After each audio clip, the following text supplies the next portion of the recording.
సోదరి సహోదరులారా, అపొస్తలుడైన పౌలు గారు హెబ్రీయులకు రాసిన లేఖ 11వ అధ్యాయము 24-25 వచనాలలో క్రీస్తు సంఘాన్ని ఈ విధంగా హెచ్చరించారు.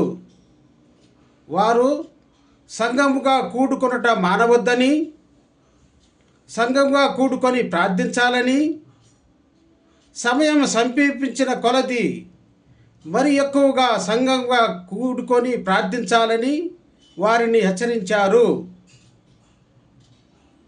ప్రియ పరలోక తండ్రి, మేము సంఘంగా కూడుకొని ప్రార్థించుట యందును, వ్యక్తిగతంగా ప్రార్థించుట యందును శ్రద్ధ కలిగినట్లు దీవించండి.